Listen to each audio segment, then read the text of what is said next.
Ladies and gentlemen, welcome wrestling fans worldwide to Knoxville and the Great Smoky Mountains for the Ron Fuller, Tennessee Studcast. 6 feet 9 inches tall, 265 pounds. This historic podcast from one of the most respected and successful wrestlers and promoters will follow the footsteps of the largest and oldest wrestling family on the planet. Listen to what I'm saying. That's right. Bring that camera in here a little bit closer. Through 93 years and 4 generations. The stud has arrived. Old school or new fan, this unique broadcast will educate and captivate as Ron details decades of professional wrestling's growth with truly unforgettable stories. I want those people out there at home to hear the stud. Sit back and enjoy the ride with the Tennessee Stud. The Tennessee Stud.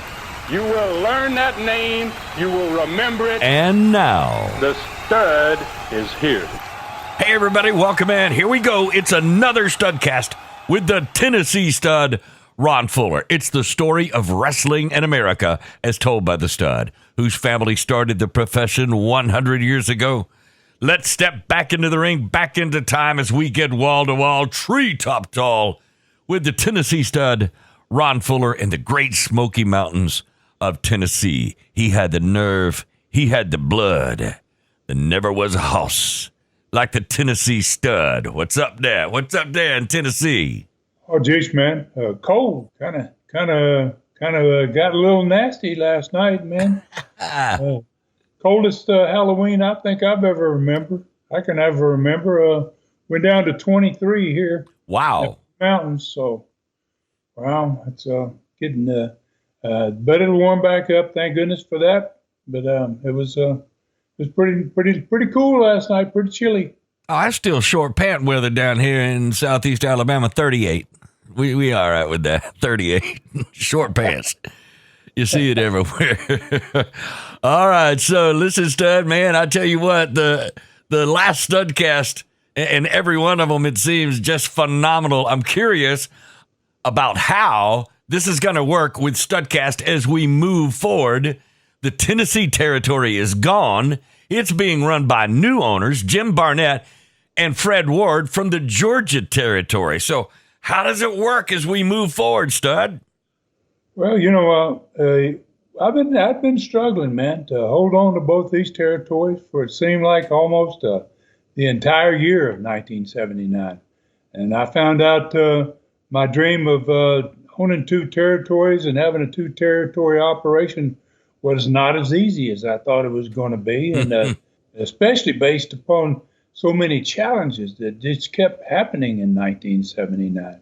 So I'd fought the good fight, man, to keep it going and to make it happen, like I'd wanted it to. Mm-hmm. But I finally realized that if I wasn't careful, I was going to lose maybe both territories if I continued down the same path. Mm. So I've tried to tell this unique story to the best of my ability every week by reliving it in both territories. In Studcast number 320, once I made the decision to definitely sell one of the 2 territories, I did my best to explain how and why I chose to sell the Tennessee territory. Mm-hmm. I sold it for basically exactly what I paid for it. But I had thankfully made far more out of it than I could have ever imagined I would. Yep. And in my first territory in Tennessee, I had learned how to build a wrestling business from one that was not a huge moneymaker like that one was in Knoxville when I bought it, into one that many called basically one of the best territories, maybe the best small territory in the world. So I'd already learned at the early age of 31, man, to never look back. Or once you make a decision, and you never question that decision, basically, and you commit yourself 100%. And then you do your best once you've committed yourself to make it happen. So there was no doubt I was leaving Tennessee, and I obviously focused entirely on that territory, 500 miles to the south, and Pensacola, Florida. So the Knoxville 5 and All-Star Wrestling was still up there and doing their best to kill the sport for all East Tennessee fans. That's what I saw. Mm-hmm. They were basically out to just to to just finish it up there in that part of the country. And I was pretty sure Jim Barnett had ideas of how to take care of that situation because he'd been through that Atlanta War and he did a pretty good job with that about 5 years earlier. Yeah. So I was just very, very, very uncomfortable with hanging on to Knoxville, and I guess had to make the change. Okay, based on what you just said, Stud, I understand perfectly why this Studcast, and this is number 323, by the way, why it's titled One Gone, One to Grow. Thinking back on how we ended the last Studcast, you're announcing that the Gulf Coast Territory now had a company running matches there. The title for the Studcast, this one, really says it all. Well, I was definitely moving on. But I have to admit, having competition now down there on the Gulf Coast, I was wondering what's next, basically. I didn't expect that. But I was determined to make a huge success of that Gulf Coast Territory. Another wrestling war or not, I didn't care. I was going to make it happen. So that brings me back to the question you asked at the beginning of the Studcast here, Dave, about how do I plan basically on doing things in each of these Studcasts now that I only got one territory to deal with? So, and that's a great question. So basically, here's the plan, I guess, for today. And maybe going forward, we're going to spend some time in the first part of this Studcast talking about Barnett's first Knoxville Coliseum event. But we're also going to limit it to his card and the attendance and to my thoughts about the event. And after that point, after the sale of the territory, we're, from this point on, not going to be spending a lot of time discussing Tennessee. So I certainly don't want any Tennessee fans, though, to think we're leaving them behind, because that's definitely not the case. I know at the end of 1979 and from early 1980 through 1983 at least, fans up there still had wrestling every week. But I was not aware of what was going on in those matches and cards, so I can't basically focus on what's going on up there because I don't keep up with that, never kept up with that information. So basically, we're going to move down south. And, I don't think, I don't quite know, based upon the size of the crowds, as the attendance kept back in that day between the 80 and 83 when they still had wrestling. I know that the fans there, they were personally going to see a lot of great wrestling, but none of the Tennessee fans are going to miss any of what was going to happen down there in the Gulf Coast. I can guarantee them that. And during all those years between 80 and 83, and we're going to return up there in Tennessee in 1985. And I also, I said I would last Studcast. I'm going to read the entire newspaper, little newspaper article right up in the Knoxville Journal on Sunday, November 11th, 1979, about the facts of the sale of Southeastern Wrestling. We're going to do that one and this one as well. All right, that's going to be interesting. So where will we be writing the rest of this Studcast after you finish, I guess, wrapping up the loose ends maybe in Tennessee, Ron?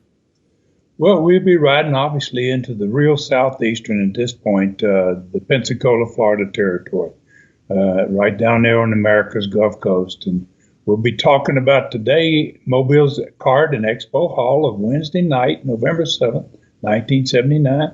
We're going to discuss a tremendous TV show with new wrestlers that are going to freak out the studio and those people at home as well. And we'll discuss the results of the matches and the attendances for all three of the major cities in that territory.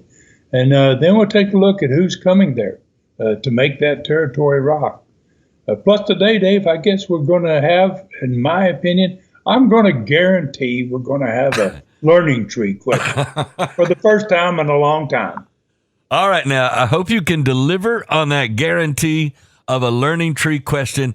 There could be a fuller leg lock involved, Stud, so you keep that in mind. It sounds like a long ride, and that being the case, we better get on it right away.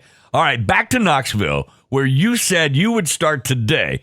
So what was on that first Southeastern Knoxville Coliseum card promoted by the new Georgia promoters Friday, November 9th, 1979. Okay, the opening match was Ted Allen against Wayne Perry, guy from Georgia. Don't know much about Wayne Perry.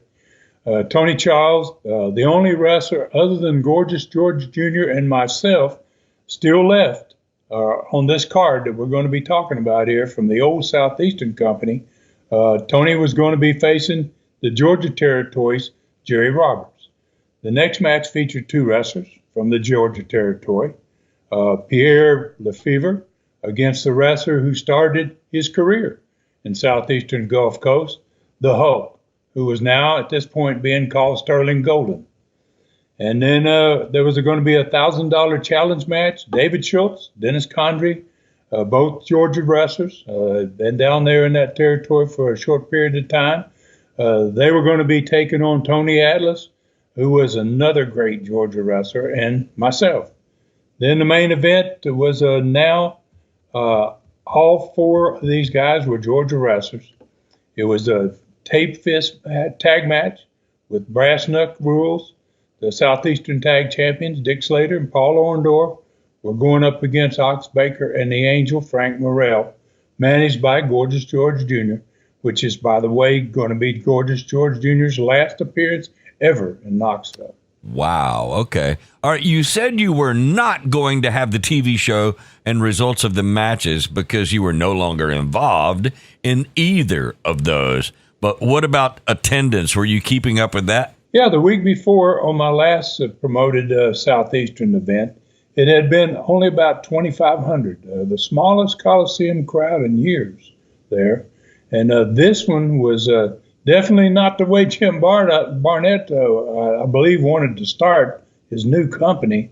The crowd actually dropped from 2,500 to 2,200. Wow. Okay. So a totally different card than what fans were accustomed to.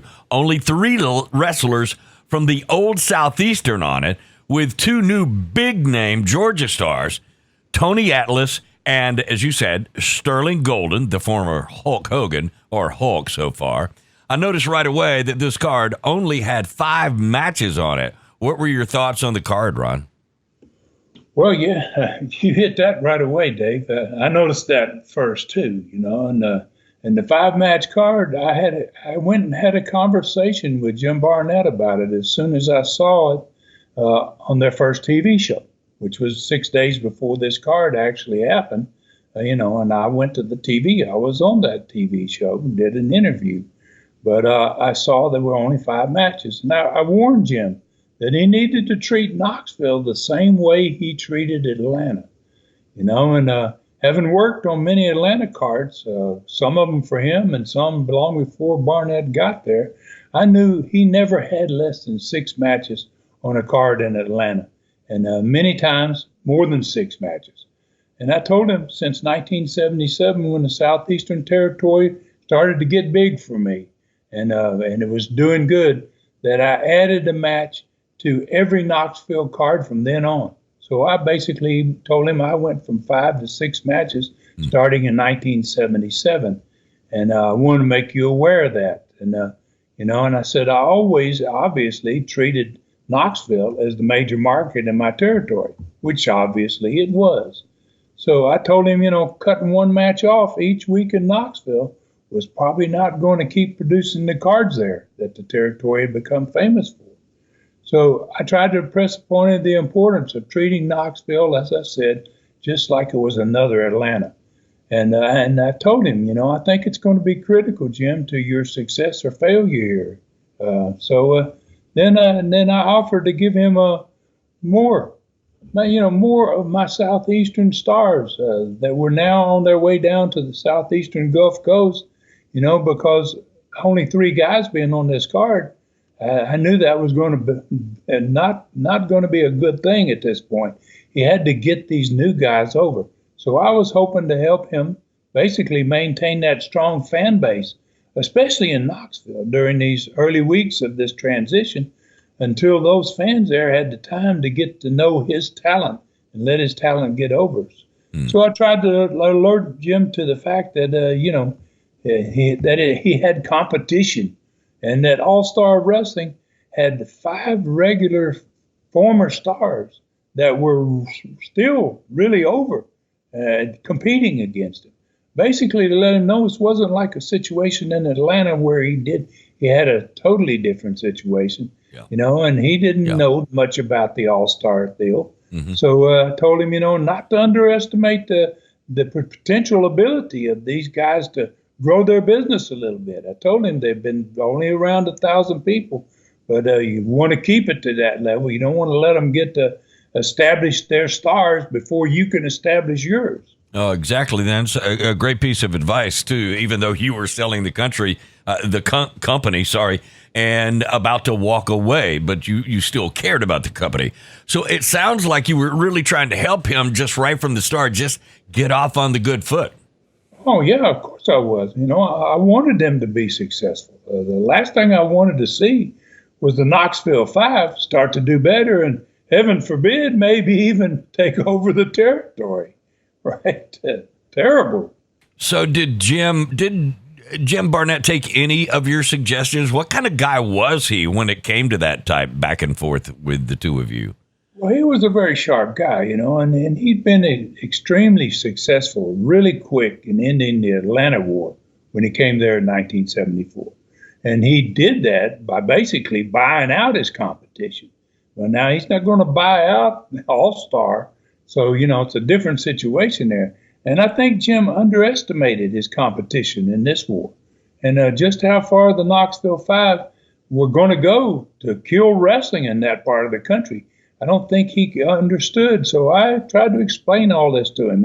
And at the same time, I think he overestimated his own ability to stop them, So the answer to your question basically was the Barnett took very few of my suggestions.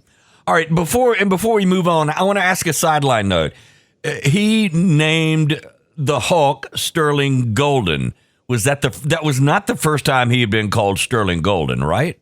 I think we gave him that little deal fairly early once he got started down there. Obviously, he started out as the Hulk, and then we tried. And, I think Terry Bollea, the Hulk, he wanted to play with the names. He wanted to figure out a good name for himself. And so I think he came up with the idea of Sterling Golden. And I think, we tried to put the other names on him. But there was a little bit of a different situation here with the names so far as the Hulk was concerned. So you're saying Terry, the Hulk, came up with the Sterling Golden? Yes, I think he came up with that name, and we used it a little bit. We used other names for him as well there too. So he was still trying to find himself. I guess that's a good way of putting it. He'd been in the ring doing a great job. He was going to be successful. But he was still trying to find out who he really was. Really fascinating stuff, Stud. So, all right, tell us about the article in the newspaper 2 days after Barnett's first event in the Knoxville Coliseum. Tell us about that. Okay, definitely, man. And I'm going to read this article exactly as it appeared in the sports section of the Knoxville paper on Sunday, November 11th, 1979, 2 days after the match that we just talked about, the night we just talked about. Yes, the article starts with the headline, Bob Pope buys Southeastern Wrestling. Bob Pope, here is the article itself. Bob Pope has a background in the sporting goods business, coaching, and insurance, has accepted a new challenge. The former Webb standout in football and basketball put together a group of investors to buy Southeastern Wrestling Incorporated from Ron Welch and Don Curtis, Jacksonville, Florida. Key investors are Fred Ward and James Barnett, successful TV wrestling promoters in Atlanta. The new group will be known as Southeastern Wrestling Corporation. There are two things I hope to accomplish, said Pope, 33 years old, 1968 UT graduate in history with a master's in 1971. First, I feel we should bring in the top wrestling talent from across the country. Tony Atlas, Sterling Golden, 320 pounds, and known as the Wrestling Hulk and Harley Race. And second, I hope to return something to the community through civic work, myself and the wrestlers. The new wrestling group will have an office on Magnolia Avenue near Chihowie Park. Les Thatcher, TV Productions and Public Relations, and Charlie Bauer, promoter, will continue with the new organization. There will be no change in admission prices or location of our matches, said Polk, former assistant coach in football and basketball at Baylor, Chattanooga, and Webb School before establishing a sporting goods store.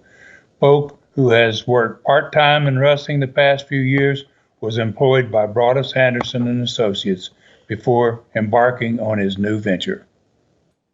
Yeah, just to remind everybody, Dave, we talked about this guy, Bob Polk, about two or three Studcasts back when Jim Barnett said, "I'm looking for a guy that you think's qualified to be a front man for us." And so that's kind of how this how it came about and why they're talking about Bob Polk. Wow. All right. So you mean that's all they said to describe the sale of a company that sold 1 million plus tickets a year for 3 years in a row and had become the biggest sport really in that part of the entire country. You had sold even more tickets than 5 or 6 home games for Tennessee football, and Neyland Stadium is one of the biggest stadiums in college football. Yeah, I mean, it was not a big deal. I mean, it certainly wasn't headlines in the sports, but nobody really wants to say that wrestling is as successful as it was, and so that was pretty obvious, and that was it. That was basically all that was said about it, and it was, as you said, in a way, it was an end to an era that was never going to happen there again. An era where a wrestling company, which was relatively unknown and hardly ever recognized by the newspapers at all, basically, that wrestling territory had become that part of the country's most popular sport. Wow. Okay. All right. And I got a question I want to go back about Hulk Hogan again, who now known as the Hulk so far, and maybe Sterling Golden is the new name that he's going to be going by, according to Jim Barnett. So how did he look at Hulk Hogan? Did he see what you guys in the south part of Southeastern, in Southeastern Gulf Coast, I guess you would say, did he see what you guys had seen? Did he see the future there? Was he like, oh, this is a big deal? What was it like when he first saw Hulk Hogan? Oh, I think he did. I mean, actually, I'm going to be wrestling Hulk Hogan a couple of Studcasts down the road here on Thanksgiving night, and he has at that point put the belt on Hulk.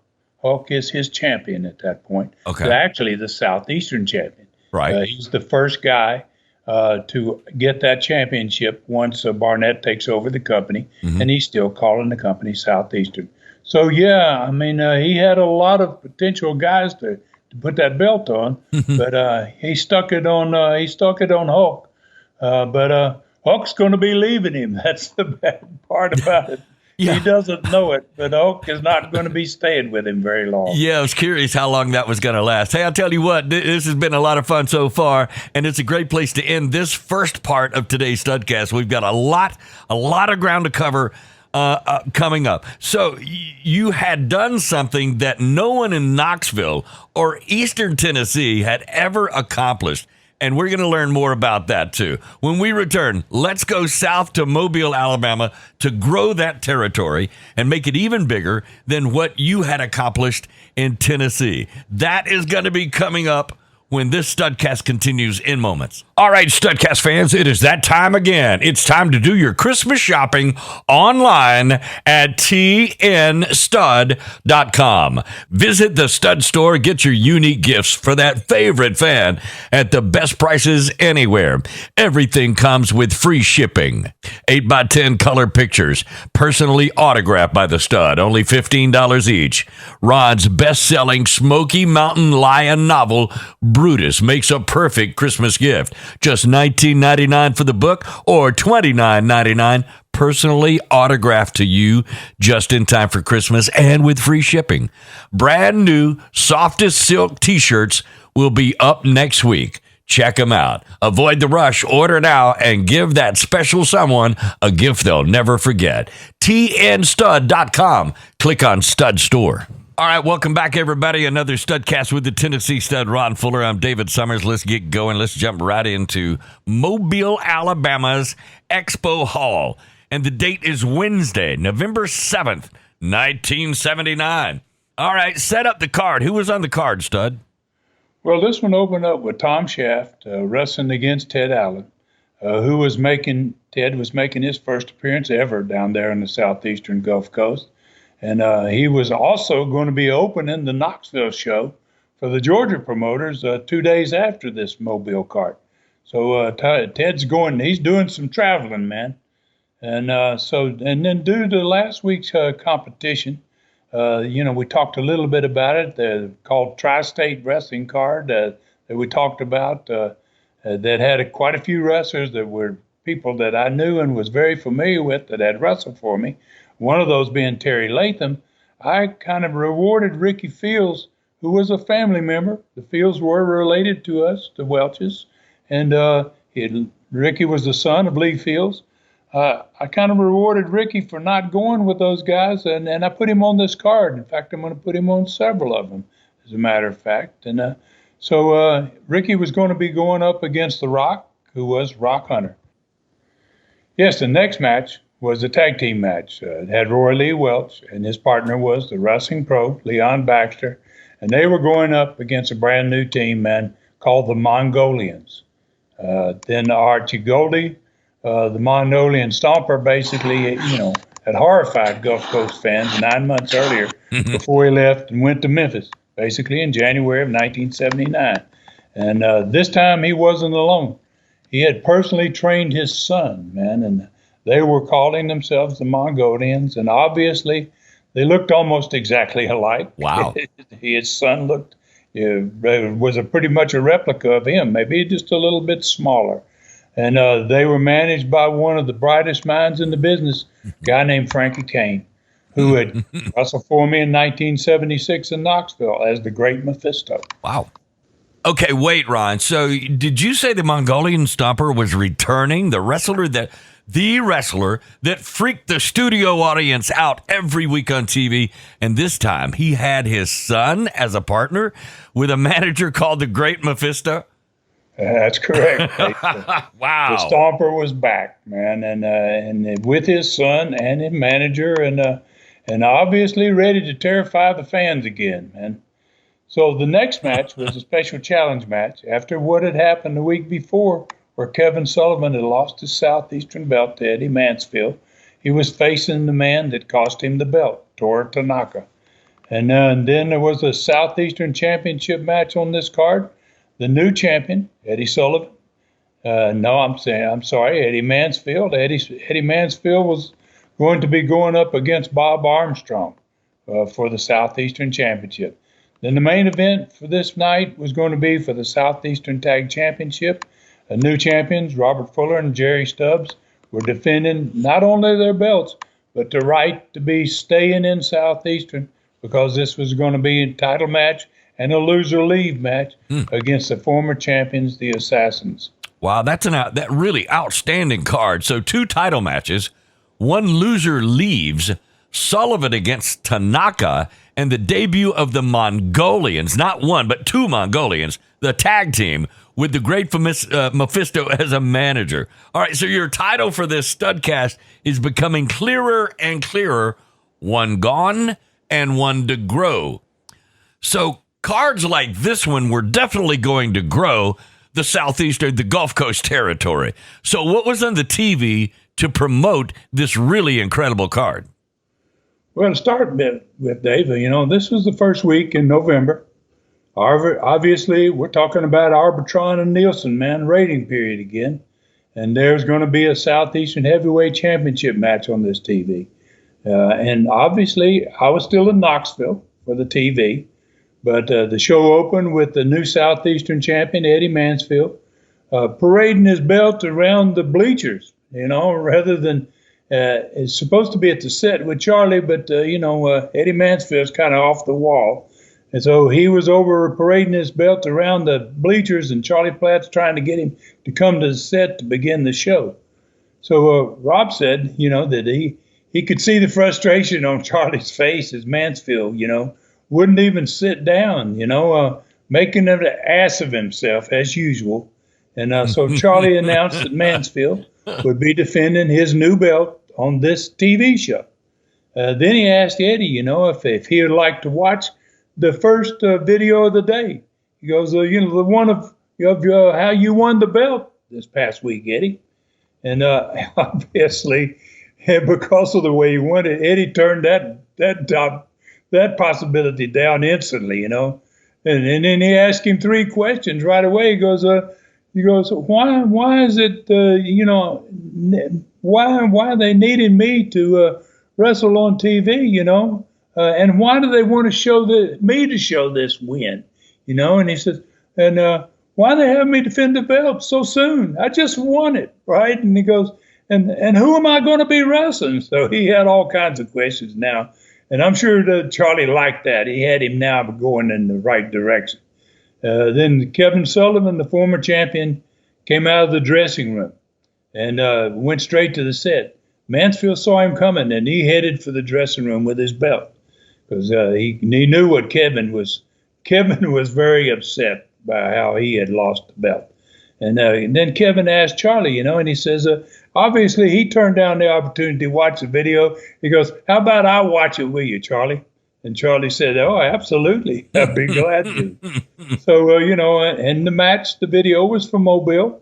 It was it came from a Tuesday night rather than a Wednesday night because it was the night before Halloween. And within a few seconds, everybody knew why Mansfield didn't want to see it.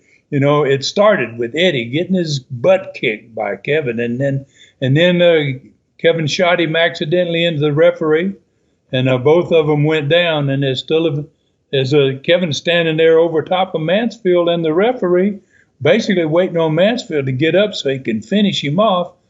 Tora Tanaka slid in the ring behind Kevin, spun him around, and he hit him, man, with one of those nasty karate thrusts, the ones where the fingers are all pointed straight out, right in the throat. And put Kevin down, obviously, on his back. And Mansfield finally crawled over there on the video and topped him, and the referee counted him out. So the studio crowd, they had not seen this video. This happened just 5 days earlier, and obviously they responded with a bunch of boos, and like, wow, that's so horrible. And Charlie said, to Kevin, who was extremely upset, he goes, Kevin, that was a disgraceful way for Eddie Mansfield to win a championship.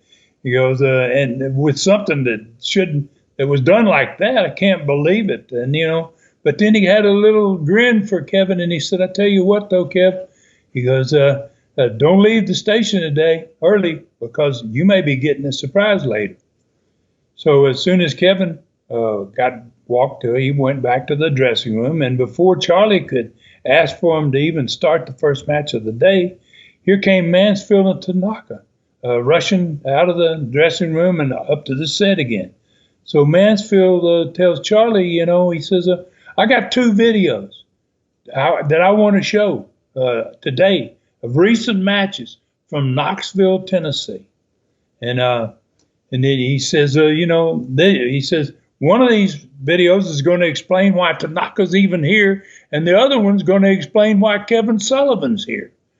So Charlie said, hey, I'm not aware of any videos from Tennessee that's going to be shown on this show. It's not on the format. And Mansfield said, of course you don't know anything about it. He goes, you wouldn't be upstairs, now, and you wouldn't be waiting for it to be shown. He said, I know how you feel about me. He said, you're jealous of how talented I am, and he said, he says, I think you better show this video or I'm going to have Tanaka here chop you in the throat like he did Sullivan. So Charlie, he's really getting upset, Rob says at this point. And he said Charlie was kind of unsure of what to do, but he said, hey, go ahead. You got a tape up there, run it. So it was the first time Gulf Coast fans had ever seen any video from Knoxville. And it was a very impressive video, man. It was the Coliseum. It was packed. It had Kevin Sullivan and Tora Tanaka, both of them bleeding in the ring. And Mansfield let Charlie know that this match, while it was in progress, was a loser-leave match. And just about the time he said that, Tanaka was putting the finish to Sullivan's run. He was beating Kevin about the time that happened, So then Mansfield said, get out, and told the director, I guess Eddie's now directing the show. And he says, stop that video. And he goes, put that other one in, right? So there's a second video. So Mansfield told Charlie, he said, this match that you're going to see now, it came 1 week later. And he goes, it was another loser leave match with Tanaka against a guy named Dick Slater. Because fans down south, they'd never seen Dick Slater at this point, right? So Tanaka was about to finish Dick off as well in this second video. And then in comes, Slater gets popped into the referee and went down, both of them down. Kind of like the same thing that had happened to Kevin. And then Kevin appeared from out of nowhere, man, slid into the ring, hit Tanaka over the head with a steel chair. Tanaka's standing there looking at Slater and the referee, and Kevin does the same thing to him.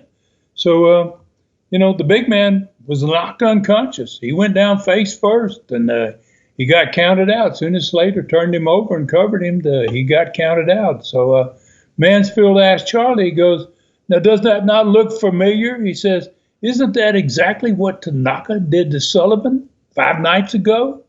Right? He goes, the only difference in what happened to Sullivan and what happened to Tanaka, he said, is Sullivan is walking around today. He said, but Tanaka suffered a concussion from this chair shot that put him out of action for 6 weeks. He goes, and payback is hell, Charlie, and he said, he said, Kevin Sullivan, payback is hell. And he goes, and look who is your champion. And then he raised his belt over his head to the studio audience over there. And wow, he said, he had taken over the show basically in some form. All right, so a brilliant use of 2 videos. It does go back to what you said last week, Stud. Using videos from the past, recorded even in another territory, to jumpstart a feud between 2 guys in the current territory. That's really cool. All right, so who is in the next TV match? Well, before we get to the next match, Eddie came to the set and he demanded to know who his opponent was right away, And the next match was Tanaka, and it was a very short match, to be quick. To be honest, Rob said, geez, Ron, because Tanaka destroyed the guy quicker than he did the week before. He said it was amazing, And then before the second match, Mansfield comes out to the set again, and he's talking about who's my opponent. He's asking Charlie, who's my opponent? Who am I wrestling in this last match for my championship here? And Charlie was already upset with him, and he told him, you got to wait to find out, Eddie. You'll find out. So I think, you're going to really identify with the studio audience in this next match, Dave. So this involves someone that had not been seen since January of 1979. This was his first match back and his first time to be seen in 9 months. And he wasn't alone. He had his partner with him that looked almost exactly like he did. And for a good reason. As I said earlier, it was his son, and he had been trained by him.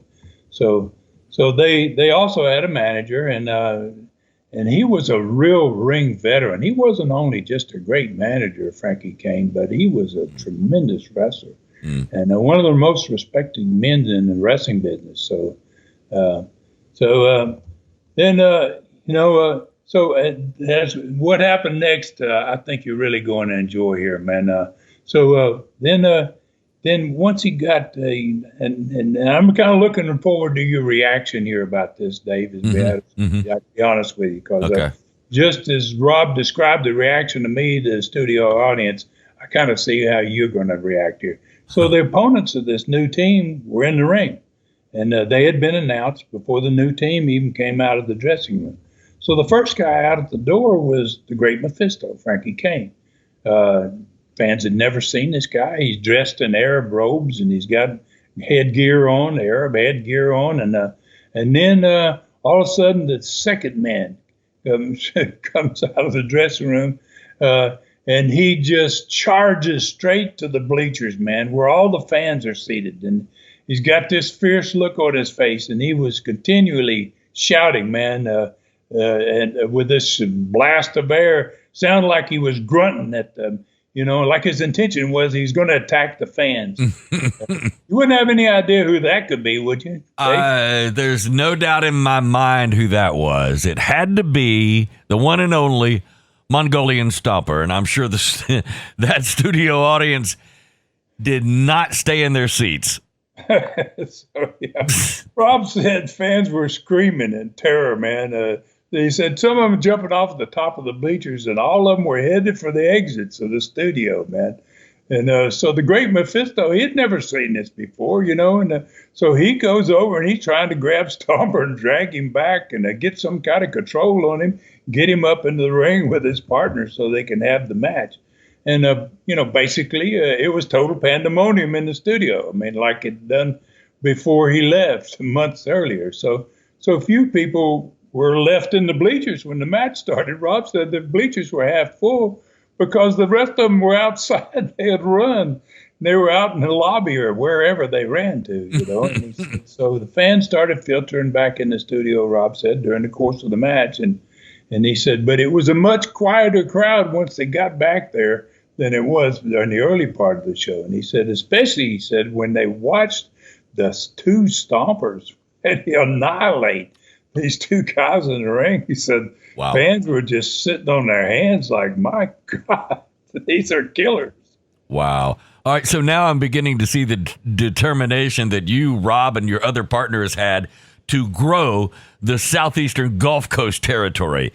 That team with that kind of manager had to be going to explode business for you guys. So how about the personality profile? Who was up on that? Rob and Jerry Stubbs, Southeastern Tag Champions, were on this profile, and Charlie Platt opened it up, presenting them with their tag belts that had been illegally taken from them in a video that they're going to watch. So their belts had been snatched by the assassins on that night in Mobile, night before Halloween, that we talked about the first match in the video that we watched. So they watched the video of the end of the match where they successfully defended their belts. But before they got the chance to leave the ring and they were getting their belts handed to them, they got blasted by a steel chair. By both the assassins got themselves chairs and they put them down, right? And as a result of that match, and then they grabbed their belts and took their belts to the dressing room with them. So Charlie had presented Rob and Jerry their belts back, and they're sitting there right next to the bleachers. And as a result of that match, Southeastern had demanded that there was going to be one more title match between these two teams, and that was going to be the last match between the two teams because the losers of that match were going to have to leave Southeastern. So it sounds like the last match for one of these two teams. So who is in the next TV match? Well, the Assassins, and they got in the ring before the personality profile ended, and there's the two guys that are about to wrestle sitting down there on the set with Charlie, and they're only a few feet away from him. And so they took the microphone from the ring announcer, who was named Al Roberts back in those days, and Charlie was about to close the profile, and they took the microphone away from him, and they challenged Rob and Stubbs right there to come in the ring, and they said, let's just have this loser leave match right now, guys. Let's get this over with. And Charlie, trying to control the situation. It's supposed to be the end of the profile. Rob and them should have been gone from the set, and so Charlie's having a difficult problem with this show. He's not got much control, it seemed like, in this one. But, he says that Rob said that Charlie called for help, because Rob and Stubbs got up, then they weren't dressed to wrestle, but they were kind of heading to the ring. And Charlie says, somebody come out here and help me stop this. So Bob Armstrong, Ricky Fields, Ted Allen, and a couple of other guys came, and they kind of got Rob and Stubbs, and they took them back to the dressing room. But they're about to have another unscheduled match. All right, so this TV show sounds like it has a little bit of everything going on. So who won the Assassins TV match, and who was in the last TV match?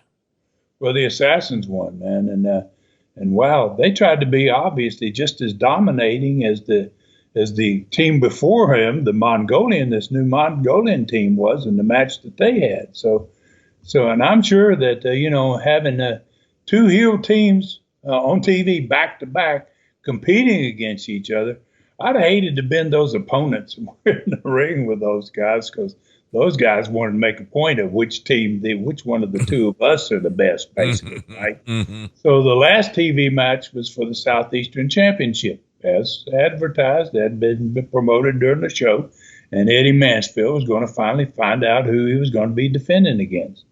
So Charlie told me that, told me later that Eddie was very nervous about this match. Was in the ring before wrestlers finished with their interviews for upcoming match. We used to do interviews after the matches sometimes. They were interviewing, and he got in the ring. He's ready to go. And he said that the ring announcer, Al Roberts, he announced Mansfield, and that this was going to be a championship match. And before Eddie still didn't know who he was going to be wrestling. And Rob said the studio exploded, man, because, boy, his opponent busted out of the dressing room, and it was Kevin Sullivan on his way to the ring. So he tore into Mansfield before the bell even rang, and he wasn't letting up a bit, Rob said, until he covered him. He got him, he pinned him, man, and pretty quick like.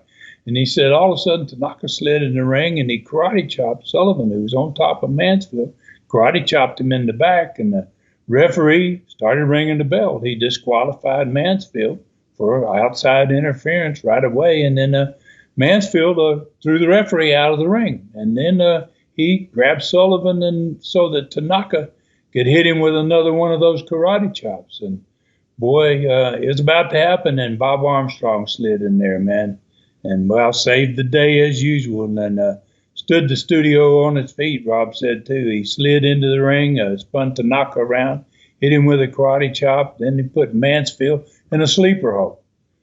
So the studio went even more crazy. Sullivan was on Tanaka, Mansfield was fighting Armstrong sleeper. And then Tanaka rolled out of the ring, and he grabbed Mansfield's legs, and he drug him away from Bob. And everybody had a good look, basically, at the two big matches that were on this next card. Tanaka was going to be against Sullivan in the challenge match. Bob Armstrong was going to be against Eddie Mansfield for the Southeastern Championship. Wow. All right. Absolutely fantastic as far as the TV show goes, no doubt. So what happened in the buildings in the big show the next week? Well, Ted Allen won over Tom Shaft. Rick Fields beat The Rock Hunter.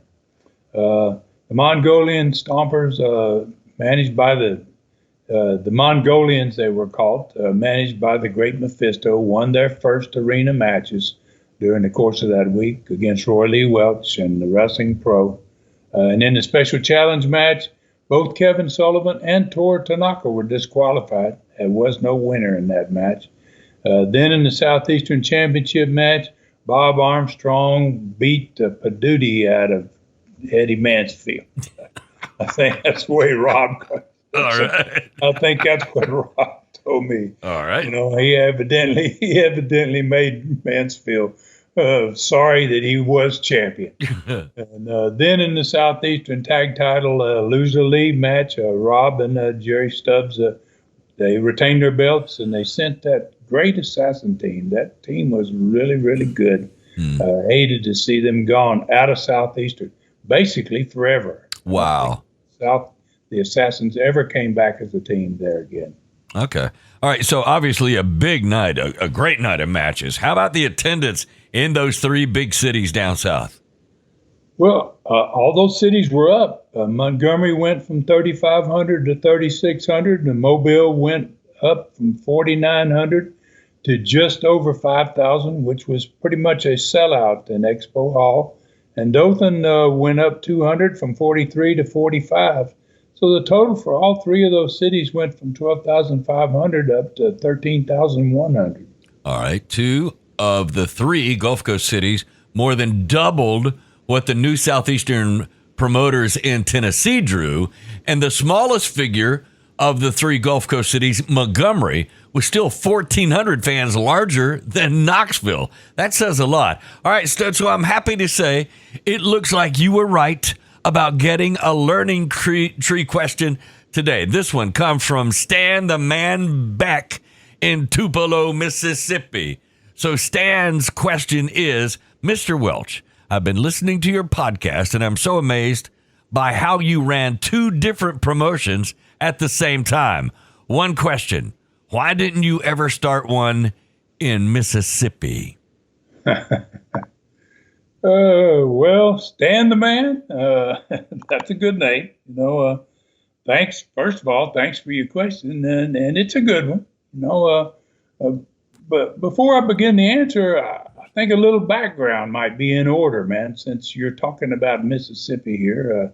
My family used to live in Mississippi when I was a freshman in high school. Mm-hmm. Lived in a small town called Potts Camp, not very far away from Tupelo, where this gentleman is talking about. Mm-hmm. And I even have a little history in Tupelo as well. I wrestled the second match of my career, Dave, in Tupelo, Mississippi in 1969. Wow. And I got a $36 payoff. Whoa. You still had that? So, and the only reason I remember it was $36 is because the night before I'd wrestled in Arkansas, and I got twice as much in Tupelo as I did in Arkansas. Oh, wow. It was a different day and time, man, when wrestlers weren't making a whole lot of money sometimes. Yeah. So basically, Stan, there's a very good reason I didn't expand my Southeastern territory into Mississippi. This was back long before Vince McMahon Jr.'s days, and I bought the old Gulf Coast territory from the Fields brothers in 1978. And Bill Watts was the owner of the territory just west of me, Mid-South Wrestling. Bill was a very good friend of mine, and actually a former wrestling partner of mine in Florida before I left Florida to go start my first territory. And Bill had just bought the promotional rights to most of Mississippi, right? So he was a member of the National Wrestling Alliance, the NWA, and so was I. And Bill and I didn't compete against each other, unlike Vince McMahon Jr., who later on is going to take everybody's territory and run people out and run their cities, do basically whatever he wanted to. But it was a different day and time.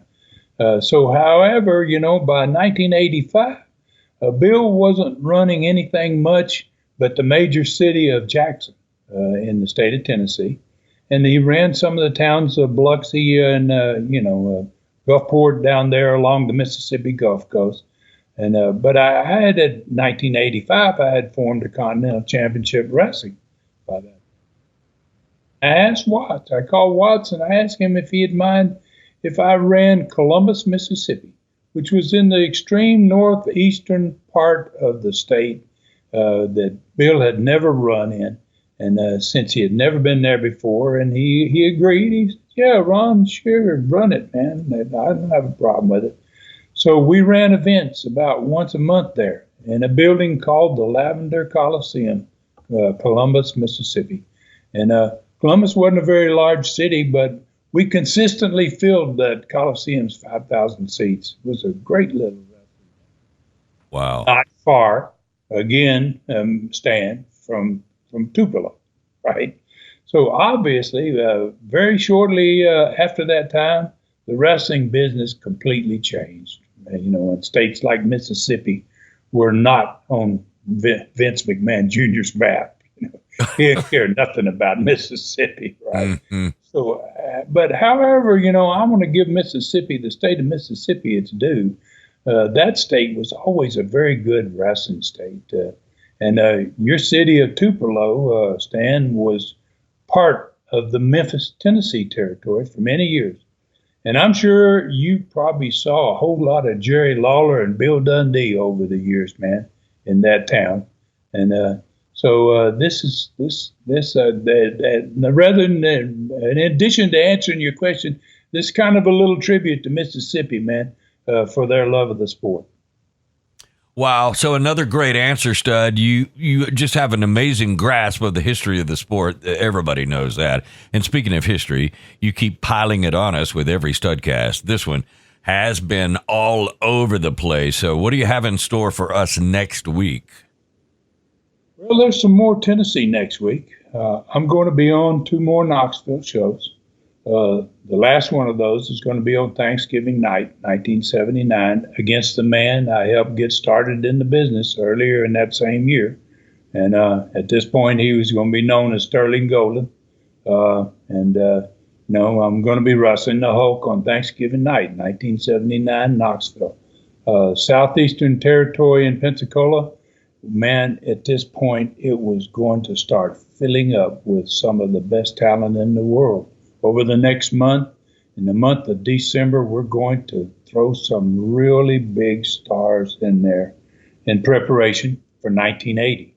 When that growth we talked about in this one, and we talk about growing that territory, it's going to really start to grow early on in 1980.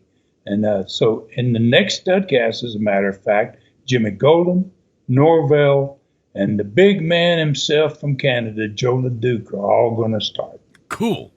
So I think we're going to get Dave, after this one, I think we're going to get to a Learning T question a lot more regularly from here on.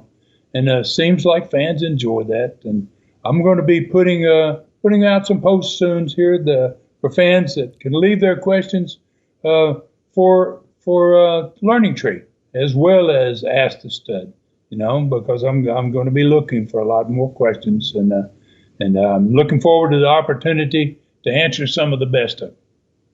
Oh, yeah, I think that's a great opportunity, and it's going to be a lot of fun getting some new insight into what's going on and really what the people are wondering about. And the questions, just like the gentleman today about Mississippi. That's cool. All right, folks, you know the deal. Find Ron on Facebook at Ron Fuller, the Tennessee Stud. Like, follow him there, and automatically become friends with a living legend. On Twitter, it's the same thing. Find him on Twitter, now known as X. Ron Fuller Welch, you can follow him there, too. Check out the fantastic website. It's the home base, tnstud.com. This Studcast is going to be there with every Studcast ever done. All of them are there, including this one, 323 of them. You can shop the Stud store where you get 43 super Studcast T-shirts, 4 different 8x10 photos, and the thrilling lion novel called Brutus. Get your personally autographed copy there, and you can get that done before Christmas easily. All right, so subscribe now at YouTube Southeastern Rewind and get the best in old school wrestling. Find 357, yes, 357 videos, the last 100 Studcast, 52 Stud stories, 79 short rides with the Stud, and the new Ask the Stud 10 question and answer show, all available now exclusively on YouTube Southeastern Rewind, the best in old school wrestling. If you thought you knew everything about wrestling, there's no doubt you'll find something there you didn't know at YouTube Southeastern Rewind. All right, great job again, Stud. Any final comments today? Obviously, I want to thank everybody, man, for making my podcast one of the most popular in all of wrestling. I never thought that this would be as big as what it has become. And please tell your friends and your neighbors about us if you have opportunity to talk to them and you think they might like it. Obviously, We really appreciate all of our fans. Take care of yourselves and others, and may God bless us all. For Ron Fuller in the Great Smoky Mountains of Tennessee, I'm David Summers saying thank you for listening. Find me at davidsummersproductions@gmail.com. This Studcast is a David Summers production for Tennessee Stud, LLC. Thanks for joining us today for this historic Studcast. The true story continues next week. So full Nelson your friends and point them in our direction for another ride with the Tennessee Stud. 1, 2, 3. This is David Summers saying so long from the Great Smoky Mountains.